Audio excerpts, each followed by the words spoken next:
नमस्कार दर्शकों, खबरों की खबर कार्यक्रम में आपका एक बार फिर से स्वागत है। शुरुआत करते हैं देश दुनिया की कुछ खास खबरों के साथ। प्रधानमंत्री कार्यालय ने जारी किया आदेश, 4 महीने के लिए स्थगित हुई नीट पीजी परीक्षा, वहीं MBBS के छात्र अब कर पाएंगे कोविड सेंटर में मदद। दिल्ली सरकार ने रक्षा मंत्री राजनाथ सिंह को लिखा पत्र, कहा ऑक्सीजन और अस्पतालों की कमी पूरी करने में मददगार हो सकती है आर्मी। IAS अनुपम आनंद बने गुजरात के नए मुख्य निर्वाचन अधिकारी, चुनाव आयोग ने लिया फैसला। मद्रास हाईकोर्ट के बाद अब सुप्रीम कोर्ट ने भी चुनाव आयोग को लगाई फटकार, कहा मद्रास हाईकोर्ट की हत्या के आरोप वाली टिप्पणी को समझे कड़वी दवा की गोली।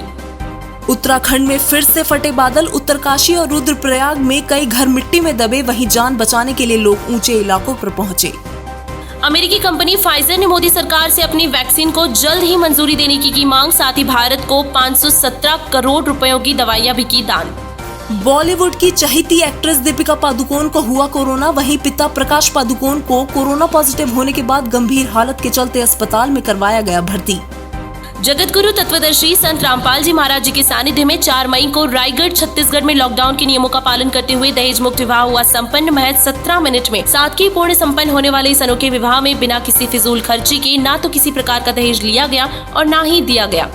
कोविड-19 में मदद के लिए मशहूर स्मार्टफोन चीनी कंपनी वीवो ने बढ़ाया हाथ, ऑक्सीजन और बेड की किल्लत दूर करने के लिए 10 करोड़ रुपए करेगा डोनेट।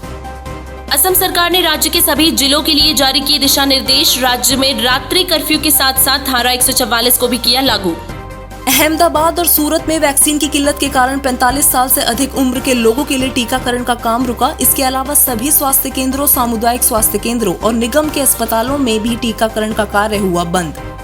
नीट के बाद अब JEE मेंस की परीक्षाओं को भी किया गया स्थगित, केंद्रीय शिक्षा मंत्री ने की घोषणा।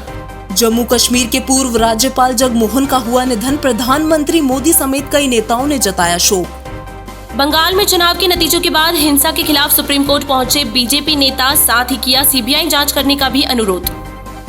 कोरोना के बढ़ते प्रकोप के चलते इमरजेंसी में मध्य प्रदेश के बैतूल में संत रामपाल जी महाराज के सतलोक आश्रम में शेड के नीचे बनेगा 1000 बेड का कोविड सेंटर। 2,27,000 वर्ग फीट के शेड में बेड और गद्दे का इंतजाम करवा कर की जाएगी व्यवस्था।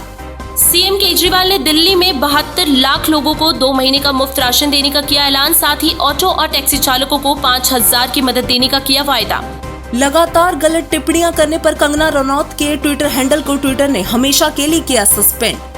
मोदी जॉनसन की वर्चुअल समिट में भारत और ब्रिटेन के बीच 2030 तक व्यापार दोगुना करने पर मिली सहमति, साथ ही डिफेंस सेक्टर में भी ब्रिटेन ने भारत को माना अपना अहम सहयोगी।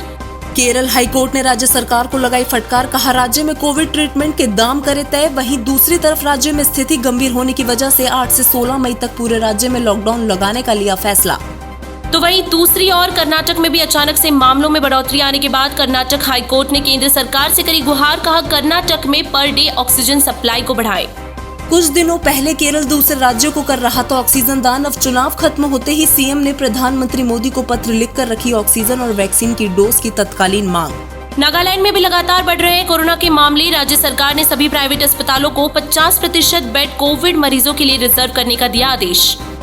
एक्टर सोनू सूद की टीम ने बेंगलुरु के एक अस्पताल में 22 कोविड पेशेंट की बचाई जान। ऑक्सीजन की किल्लत के बीच एक्टर की टीम ने इमरजेंसी में की ऑक्सीजन सिलेंडर की व्यवस्था।